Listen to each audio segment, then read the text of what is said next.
Hallelujah hallelujah praise the lord praise the lord आशा इस समय वाक्य समय ये प्रभु दास को में प्रकल्प माध्यम में स्वागत करेंगे praise the lord praise the lord hallelujah hallelujah प्रभुଙ୍କର ମହାନାମ କୁ ଧନ୍ୟବାଦ हो प्रभु विशेष କରି ଆମମାନଙ୍କୁ ଏ ଦିନମାନଙ୍କରେ ସାହାଯ୍ୟ କରୁଛନ୍ତି ଆଉ ପ୍ରଭୁଙ୍କର ମହିମା ହଉ ଆଶା କରେ ପ୍ରଭୁ ଆପଣମାନଙ୍କୁ ପ୍ରତ୍ୟେକଙ୍କୁ ସୁସ୍ଥ ସହ ସୁସ୍ଥ ସ୍ଥାନରେ ଆଣିଅଛନ୍ତି ଆଉ ଏ 2025ର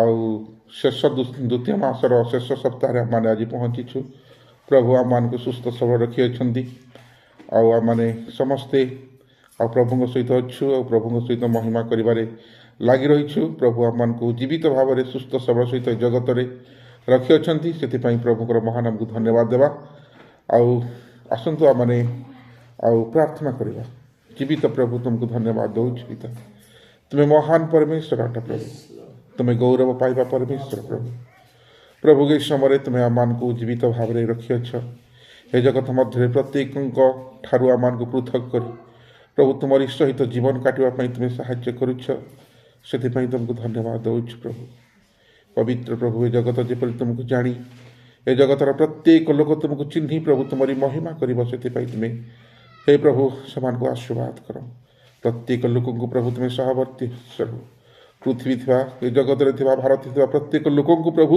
ତୁମେ ଆଶୀର୍ବାଦ କର ତୁମରି ମହିମା ତୁମରି ଗୌରବ ପ୍ରଶଂସା କରିବାରେ ତୁମେ ସାହାଯ୍ୟ କର ପ୍ରଭୁ ସେମାନେ ଯେପରି ମନ୍ଦତା ଠାରୁ ପୃଥକ ରହି ପ୍ରଭୁ ଜୀବନ କାଟି ପ୍ରଭୁ ଆତ୍ମିକ ଜୀବନରେ ବୃଦ୍ଧି ହେବେ ସେଥିପାଇଁ ସାହାଯ୍ୟ କର ପ୍ରତ୍ୟେକ ବ୍ୟକ୍ତିଙ୍କୁ ପ୍ରଭୁ ତୁମର ପରିଚୟ ଦିଏ ବାକ୍ୟ ପ୍ରତ୍ୟେକ ଜୀବନରେ ତୁମେ ପହଞ୍ଚାଇ ପରିବହନ ପରିବର୍ତ୍ତନ କରି ଜୀବନ ସୁନ୍ଦର ଜୀବନ କାଟିବା ପାଇଁ ପ୍ରଭୁ ତୁମେ ସାହାଯ୍ୟ କର ଧନ୍ୟବାଦ ଗୌରବ ଦେଇ ପ୍ରଭୁ ଆଜିର ବାକ୍ୟକୁ ତୁମ ହସ୍ତରେ ଅର୍ପଣ କରି ବାକ୍ୟ ଦ୍ୱାରା ତୁମେ ଆଶୀର୍ବାଦ କର ବୋଲି ଧନ୍ୟବାଦ ଦେଇ ଯୀଶୁଙ୍କ ନାମରେ ପ୍ରାର୍ଥନା ମାଗୁଅଛୁ ହାଲେଲୁୟା हालेलुया ଜୋରେ କହିବା ହାଲେଲୁୟା हालेलुया ପ୍ରକୃତରେ ପ୍ରଭୁ ଆମମାନଙ୍କର ମହାନ ଆଉ ପ୍ରଭୁଙ୍କର ପରିଚୟ ଆଉ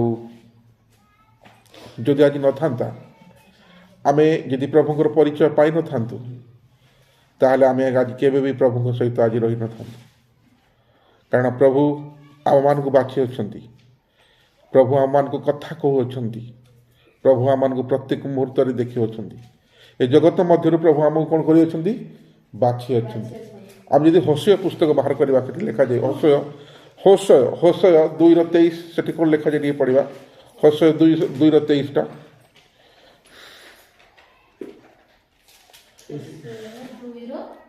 ପୁଣି ହଁ ଆମ୍ଭେ ଆପଣ ପାଇଁ ହଁ ତାହାକୁ ଦେଶରେ ରୋପଣ କରିବା ତହିଁରେ ଯେ ଦୟା ପାଇ ନଥିଲା ତାହା ପ୍ରତି ଆମ୍ଭେ ଦୟା କରିବା ଆଉ ଯେଉଁମାନେ ଆମ୍ଭର ଲୋକ ନଥିଲେ ସେମାନଙ୍କୁ ଆମ୍ଭେ କହିବା ତୁମ୍ଭେ ଆମ୍ଭର ଲୋକ ଓ ସେମାନେ କହିବେ ତୁମ୍ଭେ ଆମ୍ଭର ପରମେଶ୍ୱର ଆମେନ୍ ହାଲେଲୁୟା ପ୍ରକୃତରେ ଆମ୍ଭେମାନେ ତାଙ୍କର ଲୋକ ନଥିଲୁ ପ୍ରେଜ୍ ଦ ଲର୍ଡ ପ୍ରେଜ୍ ଦ ଲର୍ଡ ଜୋରେ କହିବା ହାଲେଲୁୟା ସେଠି ଲେଖାଯାଏ ଯେଉଁମାନେ ଆମ୍ଭ ଲୋକ ନଥିଲେ ସେମାନଙ୍କୁ ଆମ୍ଭେ ଆମ୍ଭର ଲୋକ କରିବା ହାଲେଲୁୟା ହାଲେଲୁୟା ଆମେ ଯାହା ଯୋଗ୍ୟ ନହୁ ଯେଉଁ ଈଶ୍ୱରଙ୍କର ସନ୍ତାନ ପାଇଁ ଯେଉଁ ଈଶ୍ୱରଙ୍କର ଲୋକମାନଙ୍କ ଲୋକ ପାଇଁ ଆମେ ଯୋଗ୍ୟ ନଥିଲୁ ସେ ସମୟରେ ସେ ଆମମାନଙ୍କୁ ବାଛି ଅଛନ୍ତି ଏହା ହେଉଛି ଆମମାନଙ୍କ ନିମନ୍ତେ ଏକ କ'ଣ ଅଟେ ଅନୁଗ୍ରହ ଅଟେ ଦୟା ଅଟେ କରୁଣା ଅଟେ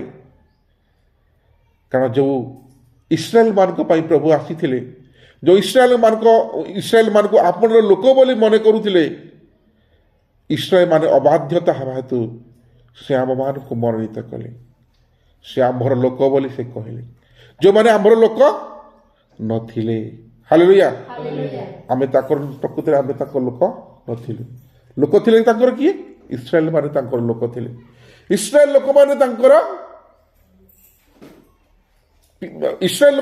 କ'ଣ ଥିଲେ ଆଶୀର୍ବାଦର ସନ୍ତାନ ଥିଲେ କିନ୍ତୁ ସେମାନେ ଯେତେବେଳେ ଅବାଧ୍ୟ ହେଲେ ସେତେବେଳେ ସେହି ଅନୁଗ୍ରହକୁ ପ୍ରଭୁ ଆମମାନଙ୍କୁ ଦେଲେ ହାଲେଲୁୟା ସେ ଅନୁଗ୍ରହ ଆମମାନଙ୍କୁ ଦେଲେ ଆଉ କହିଲେ ଆମ୍ଭର ଲୋକମାନଙ୍କୁ ଆମେ କ'ଣ କରିଅଛୁ ବାଛି ଅଛୁ ପ୍ରେଜ୍ ଦ ଲର୍ଡ ହାଲେଲୁୟା ଆମେ ଯଦି ରୋମିଓ ପୁସ୍ତକ 9:15-16 ପଢ଼ିବା ସେଠି କ'ଣ ଲେଖାଯାଏ ଗୋଟେ ବଡ଼ ବଢ଼ିଆ ପଦ ପଢ଼ନ୍ତୁ ରୋମିଓ 9:15-16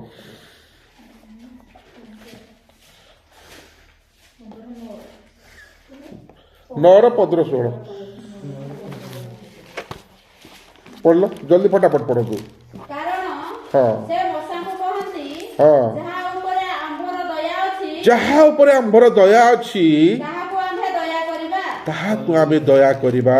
ଆଉ ଯାହା ଉପରେ ଆମ୍ଭର କୃପା ଅଛି ହଁ ତାହାକୁ ଆମ୍ଭେ କୃପା କରିବା, ଯାହା ଉପରେ ଆମର କୃପା ଅଛି ତାହାକୁ ଆମେ କଣ କରିବା? କୃପା କରିବା।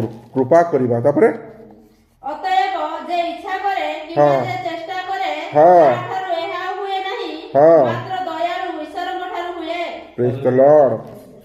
ଯେତେ ଚେଷ୍ଟା କଲେ ମଧ୍ୟ କେହି ଯଦି ଚେଷ୍ଟା କରୁଥାଏ ମୁଁ ପ୍ରଭୁଙ୍କ ଲୋକ ହେଇଯିବି, ମୁଁ ଖ୍ରୀଷ୍ଟିଆନ ହେଇଯିବି, ମୁଁ ଯୀଶୁଙ୍କ ଲୋକ ହେଇଯିବି, ସେ କେବେ ବି ହେଇପାରେ ନାହିଁ ଯଦି ତାଙ୍କର କଣ ନାହିଁ? ଦୟା ନାହିଁ। ଦୟା ନାହିଁ ବି ଇଚ୍ଛା ନାହିଁ। ଆମେ ଯେତେ ଚେଷ୍ଟା କଲେ ମଧ୍ୟ ଆମେ ପ୍ରଭୁଙ୍କ ଲୋକ ହେଇପାରିବା ନାହିଁ। ପ୍ରଭୁଙ୍କର ଜଣେ ବିଶ୍ୱାସୀ ହେଇପାରିବା ଆମେ କଣ ହେବେ? ଈଶ୍ୱରଙ୍କର ଗୋଟେ ଗୋଟେ କଣ ଅଟୁ? ବିଶ୍ୱାସ ଅଟୁ। ବିଶ୍ୱାସ କରୁଛୁ ଆମେ ପ୍ରଭୁଙ୍କୁ। ଯୀଶୁଖ୍ରୀଷ୍ଟ ଜଗତକୁ ଆସିଥିଲେ କେତେ ବର୍ଷ ପୂର୍ବରୁ? 2000 ବର୍ଷ ପୂର୍ବରୁ ଆସିଥିଲେ। ଆମମାନଙ୍କ ପାଇଁ ଜୀବନ ଦେଲେ। ଏହା ମାନଙ୍କର ବିଶ୍ୱାସ। ହାଲେଲୁୟା। ହାଲେଲୁୟା। ଆମେ କୌଣସି ବିଷୟ ଉପରେ ବିଶ୍ୱାସ କରୁନା। ଆମେ ପ୍ରଭୁ ଯୀଶୁ ଖ୍ରୀଷ୍ଟଙ୍କ ଉପରେ ବିଶ୍ୱାସ କରୁ। କାହିଁକି ଆମେ ବିଶ୍ୱାସ କରୁଛୁ? କାହିଁକି ବିଶ୍ୱାସ କରୁଛୁ? କୋଉଥିପାଇଁ? ସେଇଟା ତ ବିଶ୍ୱାସ କରୁଛି। 16 କଣ ଲେଖାଯାଏ? ଅତ ଯେ ଇଚ୍ଛା କରେ କିମ୍ବା ଯେ ଚେଷ୍ଟା କରେ ତାହାଠାରୁ ଏହା ହୁଏ ନାହିଁ, ମାତ୍ର ଦୟାଳୁ ଈଶ୍ୱରଙ୍କ ଠାରୁ ହୁଏ। ଦୟାଳୁ ଈଶ୍ୱରଙ୍କ ଠାରୁ ହୁଏ। ଦୟାବାନ ପରମେଶ୍ୱର, ଅନୁଗ୍ରହକାରୀ, କୃପାମୟ, ଦୟାରେ ଧୀର, ଜୀବିତ ପରମେଶ୍ୱରଙ୍କ ଦ୍ୱାରା ହେଇଅଛି। କୌଣସି ମନୁଷ୍ୟ ଠାରୁ ଆମେ ପାଉନାହୁଁ। କୌଣସି ମନୁଷ୍ୟ ଠାରୁ ଆମେ ପାଇବୁ ନାହୁଁ। ଆଜି ଅନେକ ଲୋକ ପଇସା ଟଙ୍କା ଦେଇ ଚେଷ୍ଟା କଲେ ମଧ୍ୟ ସେମାନେ ପାଇବେ ନାହିଁ। ଅନେକ ଲୋକ ତ ଆଉ ପଇସା ଟଙ୍କା ଦେଇ କିଣି ଦିଅନ୍ତି। ଅନେକ ଲୋକ କହନ୍ତି ଏମାନେ ଖ୍ରୀଷ୍ଟିଆନ ଲୋକ ପଇସା ହେଇ ଖ୍ରୀଷ୍ଟିଆନ ହଉଛନ୍ତି। ନା, ଆମେ ଖ୍ରୀଷ୍ଟିଆନ ଦ୍ୱାରା ପଇସା ହେଇନାହୁଁ। ପଇସା ପାଇବା ଦ୍ୱାରା ଆମେ ଖ୍ରୀଷ୍ଟିଆନ ହେଇନାହୁଁ। ଆମେ କୋଉଥିପାଇଁ ଖ୍ରୀଷ୍ଟିଆନ ହେଉଛୁ? ଖ୍ରୀଷ୍ଟଙ୍କର ରକ୍ତକୁ ଦେଖି। ଖ୍ରୀଷ୍ଟ ଯେ ଆମମାନଙ୍କ ପାଇଁ ରକ୍ତ ବାହି ଅଛନ୍ତି ଆଉ ସେ ରକ୍ତରେ ଆମେ କିଣା ଯାଇଅଛୁ। ଏଥିପାଇଁ ଆମେମାନେ ପ୍ରଭୁକୁ ଜାଣିଅଛୁ। ଏଥିପାଇଁ ଆମେମାନେ ପ୍ରଭୁକୁ ବିଶ୍ୱାସ ହେଇଅଛୁ। ଆଜି ଆମର କୌଣସି ଧାର୍ମିକତା ନାହିଁ କି କୌଣସି ପବିତ୍ରତା ନାହିଁ। ଏ ଜଗତରେ ଶାନ୍ତିରେ ଆଉ ଈଶ୍ୱରଙ୍କ ସହିତ ସହିଷ୍ଣୁତାର ସହିତ ଜୀବନ କାଟିବା ପାଇଁ, ପବିତ୍ର ଜୀବନ କାଟିବା ପାଇଁ, ପ୍ରଭୁଙ୍କର ମହିମା ପ୍ରଶଂସା କରିବା ପାଇଁ ଆଜି ଆମେ ପ୍ରଭୁଙ୍କୁ ପାଇଅଛୁ। ଆଉ ସେଥିପାଇଁ କହୁଛନ୍ତି କାହାର ମନରୁ ଏଠି ଲେଖାଯାଏ 15ଟା କଣ ଲେଖାଯାଏ? କାରଣ ସେ ମଶାକୁ କହନ୍ତି ହଁ। ଯାହା ଉପରେ ଆମର ଦୟା ଅଛି ହଁ। ତାହାକୁ ଆମେ ଦୟା କରିବା, ହଁ। ଆଉ ଯାହା ଉପରେ ଆମର କୃପା ଅଛି ହଁ। ତାହାକୁ ଆମେ କୃପା କରିବା। ଯାହା ଉପରେ ଦୟା ଅଛି ଆମେ ବାଛିଛୁ। କୋଉମାନଙ୍କୁ? ମୋର ଲୋକମାନଙ୍କୁ ମୁଁ ବାଛିଛି। ମୋର ବିଶ୍ୱାସୀମାନଙ୍କୁ ବାଛିଛି ଯେ ମୁଁ କାହାକୁ ଦୟା କରିବି, କାହାକୁ କୃପା କରିବି। ସମସ୍ତଙ୍କୁ ନାହିଁ। ଆପଣ ଯେତେ ଚେଷ୍ଟା କଲେ ମଧ୍ୟ ପ୍ରଭୁଙ୍କ ସହିତ ରହିପାରିବେ ନାହିଁ। ହାଲେଲୁୟା। ଆପଣ ଯେତେ ଚେଷ୍ଟା କଲେ ମଧ୍ୟ, ଯେତେ ଚିନ୍ତା ଭାବନା କଲେ ମଧ୍ୟ ଆପଣ ପ୍ରଭୁଙ୍କ ପାଖକୁ ଆସିପାରନ୍ତି। ହଁ, ଅନେକ ଲୋକ ପ୍ରଭୁଙ୍କ ପାଖକୁ ଆସୁଛନ୍ତି, କିଏ ସୁସ୍ଥ ହେବା ପାଇଁ, ଆଉ କିଏ କିଛି ପାଇବା ପାଇଁ, କି କିଛି ଜିନିଷ ଆଉ ହାସଲ କରିବା ପାଇଁ, କିଛି ଜିନିଷ ପାଠ ପଢ଼ିବା ପାଇଁ ଅନେକ ଚିନ୍ତା ନେଇକି ଆସୁଅଛନ୍ତି। କିନ୍ତୁ ପ୍ରଭୁ କହନ୍ତି ଯେ ସମସ୍ତଙ୍କୁ ମୁଁ କୃପା କରେ ନାହିଁ। ହଁ, ତମେ ପ୍ରଭୁକୁ ମାଗିବ ତମେ କିଛି ପାଇବ। ପ୍ରଭୁ କାହାକୁ ମନା କରିବେ ନାହିଁ। ମନା କରୁଅଛନ୍ତି କି? କରିବେ କି? ନା। କାହିଁକି ମନା କରିବେ ନାହିଁ? କାହିଁକି ନା ସେ ମନୁଷ୍ୟକୁ ପ୍ରେମ କରନ୍ତି। ପ୍ରତ୍ୟେକ ମନୁଷ୍ୟକୁ ସେ ସୃଷ୍ଟି କରିଅଛନ୍ତି। ପ୍ରତ୍ୟେକ ମନୁଷ୍ୟକୁ ସେ ତିଆରି କରିଅଛନ୍ତି, ଗଢ଼ି ଅଛନ୍ତି। ଜଣେ ସାଧାରଣ ଲୋକ ଯଦି ପ୍ରଭୁଙ୍କୁ ଆଜି ପ୍ରାର୍ଥନା କରେ, ପ୍ରଭୁ ମୋର କାହିଁକି ଆଜି ଲୋକମାନେ କହୁଛନ୍ତି ନାଇଁ ତମେ ଏଇ ପଇସାଟା ନେଇଯାଅ, କି ମୋ ପାଇଁ ଟିକେ ପ୍ରାର୍ଥନା କରିଦିଅ, କି ମୋର ଗୋଟେ ଏମିତି ସାକ୍ଷ୍ୟ ହେଇଯାଉଛି। ସେ କ'ଣ ପାଇଁ କହୁଛନ୍ତି? କାରଣ ସମସ୍ତଙ୍କ କଥା ପ୍ରଭୁ ଶୁଣୁଛନ୍ତି।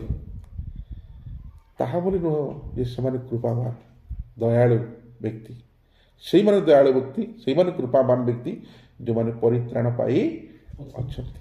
ପ୍ରେଜ୍ ଦ ଲର୍ଡ। ଜୋରେ କହିବା ହାଲେଲୁୟା। ଯେଉଁମାନେ ପରିତ୍ରାଣ ପାଇଅଛନ୍ତି, ଯେଉଁମାନେ ମୁକ୍ତି ପାଇଅଛନ୍ତି, ଜୀବନର ମୁକ୍ତି ଯେଉଁମାନେ ପାଇଅଛନ୍ତି, ସେମାନେ ହେଉଛନ୍ତି କୃପାବାନ ଆଉ ଦୟାବାନ ପରମେଶ୍ୱର। ହାଲେଲୁୟା।